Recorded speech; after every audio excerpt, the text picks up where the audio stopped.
ìtún ìfà abèrè ìlẹ̀kẹ̀ iyùn ẹyọ̀kan àbí àbọ̀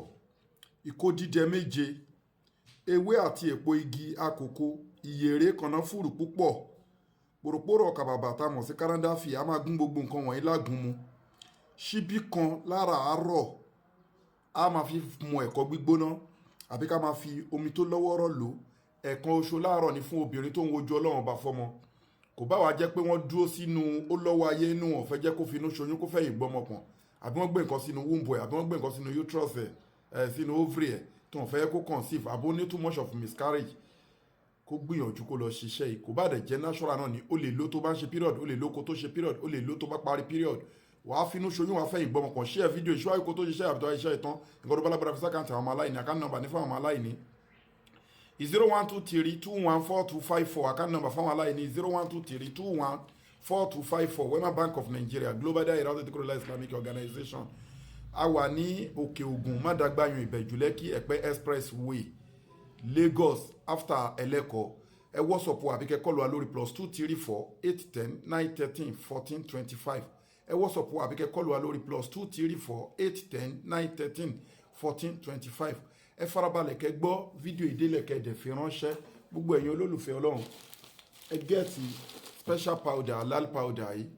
bẹ́ẹ̀ ni ó máa create solid barrier between you and evil world monitoring spirit ò ní rí ẹ mọ́ wà wá rògbò ẹ lò kì í ṣoṣo lẹ̀ o kì í ṣàwòrè kì í ṣẹ̀bẹ̀ àgbà ó bẹ́ẹ̀ ní bọ́dẹ̀ tó bá ń bẹ lọ́hùn kì í bẹ́ èèyàn bẹ́ẹ̀ ni ó ń forí kókan alátakùn ní ìbálòpọ̀ ojú oorun ni gbogbo àwọn nǹkan tó ẹ̀mí òkùnkùn máa ń fà àwọn halal powder yìí ni kò get ẹ̀dẹ̀ get miracle leaf sí wa wọ́n tàyàn lọ́fà ní ọ̀fà tó ti pẹ́ lára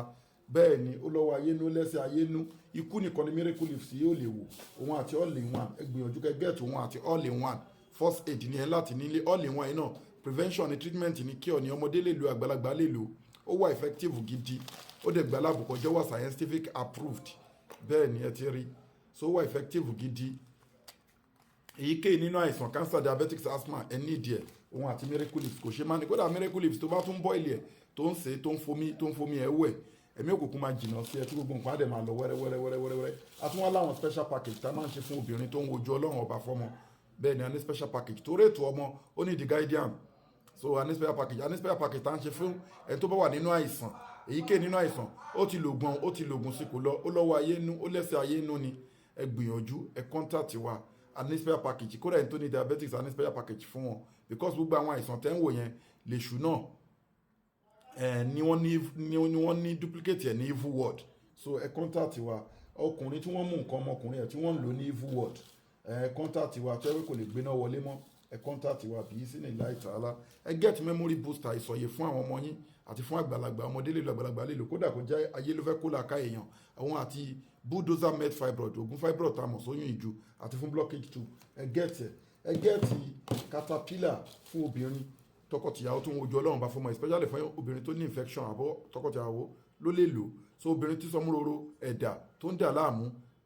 hormonal imbalance àti sperm leakage àtàwọn infection ẹgbẹ̀rún gẹ́ẹ̀tì caterpillar ọkùnrin tí ó lè gbéná wọlé dáadáa weak erection low sperm count quick ejaculation àtàwọn bẹ́ẹ̀ bẹ́ẹ̀ lọ fún ọkùnrin tí ó lè perform dáadáa gẹ́ẹ̀tì transformer 1100 power tó bá fẹ́ kó lágbára gẹ́ẹ̀tì transformer kó gẹ́ẹ̀tì caterpillar pẹ̀lú ẹ̀ kó gẹ́ẹ̀tì miracle leaves pẹ̀lú ẹ̀ kó jẹ́ mẹ́ta ó wà effective gidi bí sí ní láì tààlà ẹ pè wá lórí èké ìpèníjà tó bá òkú dojúkọ ẹ̀dá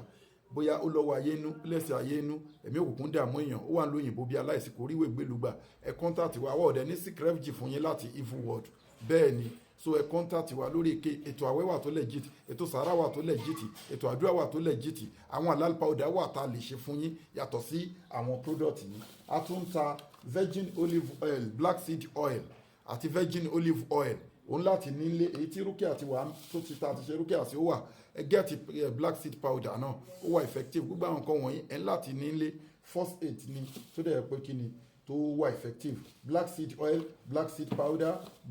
virgin olive oil bí sí ní láì tààlà ẹ pè wá lórí èké nínú ìpèníjà ẹ dẹ̀ bá wa dá sí ètò masjid tí à ń ṣe project yẹ lọ́wọ́ ọlọ́run àwọn ìṣègùn ẹ̀yìn tẹ́ ń dá sí ètò àwọn ọmọ aláìní àdúrà yín àgbà ẹ̀rì bá ti ṣe ẹ̀rọ náà gbégbá gbogbo ẹ̀ tí wọ́n fẹ́ advert ọjà yín èyíkéyìí nínú business yín ẹ contact wa kẹ́ lo page wa page alálùbáríkà ni tó dẹ̀ pé àwọn èèyàn ń ṣe dáadáa ń bẹ̀ ẹ pè wá káàjọ sọ̀rọ̀ ká lè máa bá yín advert product yín inna li zata lillahi jami'a gbogbo agbára ọlọ́run ọba lónìí má sálámù wa ilà lè kọ́